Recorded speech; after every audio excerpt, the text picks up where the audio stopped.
শেখ হাসিনার ফাঁসি হয়েছে মোদি সাহেব, তাকে বাংলাদেশের হাতে তুলে দিন। চুপ করে থাকবেন না মোদি সাহেব, কথা বলুন। ভারতের পার্লামেন্টে এভাবেই বিরোধীদের তোপের মুখে পড়েন নরেন্দ্র মোদি। কোন পক্ষে যাবে আওয়ামী লীগের ভোট, বিএনপি না জামাত?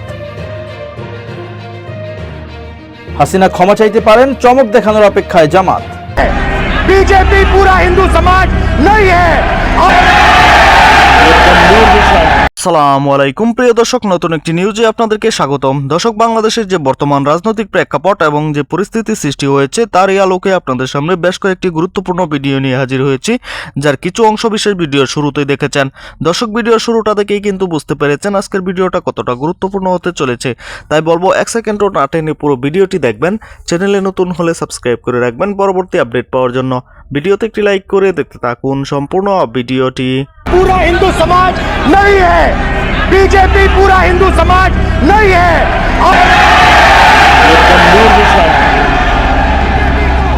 শেখ হাসিনার ফাঁসি হয়েছে মোদি সাহেব, তাকে বাংলাদেশের হাতে তুলে দিন। চুপ করে থাকবেন না মোদি সাহেব, কথা বলুন। ভারতের পার্লামেন্টে এভাবেই বিরোধীদের তোপের মুখে পড়েন নরেন্দ্র মোদি।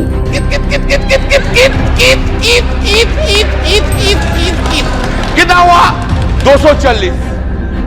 এতদিন চুপ থাকলেও ভারত সরকার কেন হাসিনাকে আশ্রয় দিচ্ছে তার জন্য মোদিকে প্রশ্ন করেন রাহুল গান্ধী। বলেন, দেশে জঙ্গি হামলা হচ্ছে, পাকিস্তানের সাথে ভারতের যুদ্ধ খেলা চলছে, আফগান সীমান্ত উত্তাল।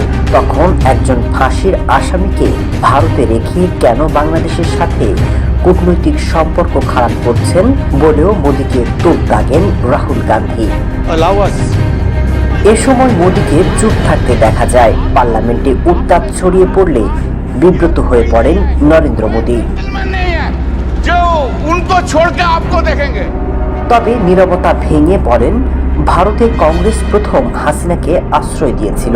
কংগ্রেস বাংলাদেশ আওয়ামী লীগ সরকারকে লালন পালন করেছে বলেও অভিযোগ করেন নরেন্দ্র মোদি। और आपका 5 वर्ष का अनुभव और आपके साथ हम लोगों का 5 साल का अनुभव, हम सबका विश्वास है कि आप आने वाले 5 साल हम सबका मार्गदर्शन কোন भी পক্ষে करेंगे। যাবে আওয়ামী লীগের ভোট, বিএনপি না জামাত? হাসিনা ক্ষমা চাইতে পারেন, চমক দেখানোর অপেক্ষায় জামাত। ইসিকে বিশেষ বার্তা দিলেন সেনাপ্রধান।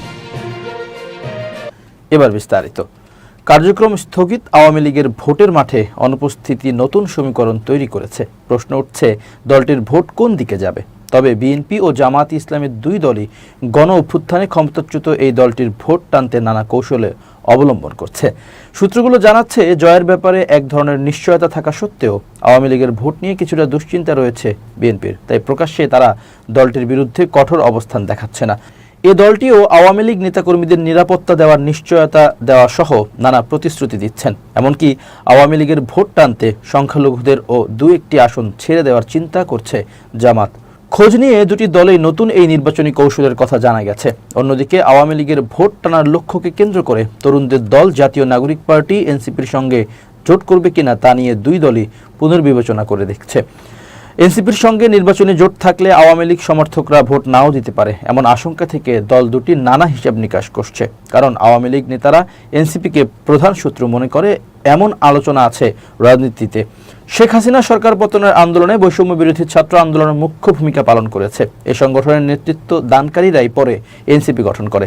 বিএনপি স্থায়ী কমিটির সদস্য মেজর অবসরপ্রাপ্ত হাফিজউদ্দিন আহমেদ বলেন, আওয়ামী লীগের ভোট জামাত ইসলামীকে দেওয়ার কথা নয়।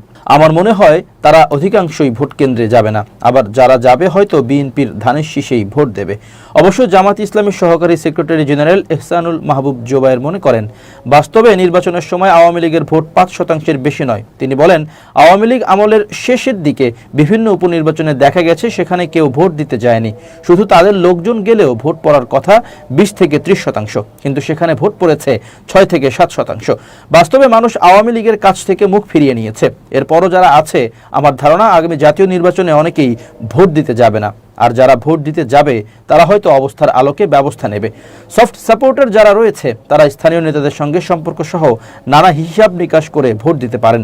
তিনি বলেন, আমরা তো সবার কাছেই ভোট চাইব, কে কাকে ভোট দেবে সেটা তো তার ব্যক্তিগত পছন্দের বিষয়।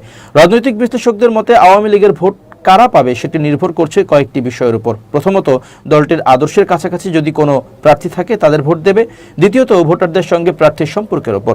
এবং তৃতীয়ত, 5 আগস্টের পর প্রার্থী বা তাদের কর্মীরা আওয়ামী লীগের কর্মীদের উপর কতটা নির্যাতন চালিয়েছে সেই বিবেচনা নির্ভর করে। ঢাকা বিশ্ববিদ্যালয়ের রাষ্ট্রবিজ্ঞান বিভাগের অধ্যাপক কাজী মোহাম্মদ মাহবুবুর রহমান মনে করেন, আওয়ামী লীগের সমর্থক গোষ্ঠী বা ভোটাররা তাদের আদর্শের কাছাকাছি যদি কোনো প্রার্থী পায় তবে তাদের ভোট দেবেন, আবার না ভোট দেওয়ার সম্ভাবনাও রয়েছে। এছাড়া যদি কোনো প্রার্থী ব্যক্তিগতভাবে ভোটারদের আকর্ষণ করতে পারেন তাহলে আওয়ামী লীগের ভোট পাবেন। জুলাই গণ অভ্যুত্থানে সংঘটিত গণহত্যা পরবর্তী পরিস্থিতি ঘিরে নতুন করে বিতর্কের জন্ম দিয়েছে ফ্যাসিস্ট ফাঁস হওয়া একটি অডিও ক্লিপে। এ বিষয়ে রাজনৈতিক বিশ্লেষক ও লেখক জাহেদুর রহমান ফ্যাসিস্ট হাসিনার বক্তব্য নিয়ে কিছু প্রশ্ন করেন। শেখ হাসিনা কি কখনো স্পষ্টভাবে জুলাইয়ের গণহত্যার জন্য জাতির কাছে ক্ষমা চাইবেন? রোববার সম্প্রতি ফাঁস হওয়া হাসিনার অডিও রেকর্ড নিয়ে বিশ্লেষণ করেন জাহেদুর রহমান। ডক্টর জাহেদের মতে অডিও ক্লিপটি যদি সত্যি আসল হয় তবে এর মধ্যেই লুকিয়ে আছে একটি গুরুত্বপূর্ণ রাজনৈতিক বার্তা।